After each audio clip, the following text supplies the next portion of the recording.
মদ, ইয়াবা, গাঁজা, নানা রকম মাদকাসক্তির যত বস্তু, মদ জাতীয়, মানে এক কথায় নেশা জাতীয় যত জিনিস আছে, ইয়াবা, গাঁজা, হিরোইন, নানা রকম জিনিস আছে, এইগুলার ব্যবসার সাথে যারা জড়িত, খুবই দুঃখজনক যে তাদেরকে প্রতিরোধ করার কারণে এইখানে হামলা করা হয়েছে এবং তাদের বিরুদ্ধে মামলা করেছে। এই জন্য অন্যায় এভাবে ধামাচাপা থাকে না, অন্যায়ের অবশ্যই শাস্তি পেতে হবে এবং আইনের আওতায় তাদেরকে আনতে হবে। আশা করি এই ব্যাপারে আমরা সবাই ঐক্যবদ্ধ থাকলে এটা অবশ্যই নিষ্পত্তি করা সম্ভব।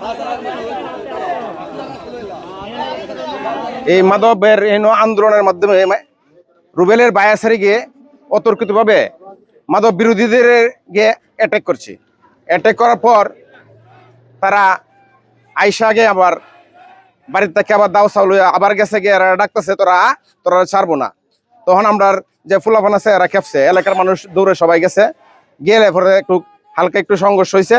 এটাকে কেন্দ্র করে সে কোর্টে গিয়ে একটা মামলা করছে, মিথ্যা একটা মামলা করছে। মাদক ব্যবসায়িক যদি আমাদের নামে মিথ্যা মামলা দিয়ে থাকে, তাহলে সেই মিথ্যা মামলা জানি সুসংহতভাবে, সুন্দরভাবে জানি, সঠিকভাবে জানি তদন্ত হয়। এটার প্রতি আপনার দৃষ্টি আকর্ষণ করবে। রুবেল নামে এক ব্যক্তির ভাই ছিল, দুই ভাই ছিল, ওরা এক ছেলে রুবেলের আরেক ভাই, ওরা গিয়ে আমাদের উপরে অতর্কিত যেন মাদক যেন আমরা ওই আলোচনা না করতে পারি, মাদকের বিষয়ে কোনো আলোচনা যেন না করতে পারি, ওই আলোচনাটা নষ্ট করার জন্য তার ছেলে এবং তার ভাইকে আমাদের কিছু ছেলেপেলের উপরে অ্যাটাক করে বসছে। আজকে আমরা যে মানববন্ধনে দাঁড়িয়েছি, সেই মানববন্ধনটি হচ্ছে একটা গৃহীত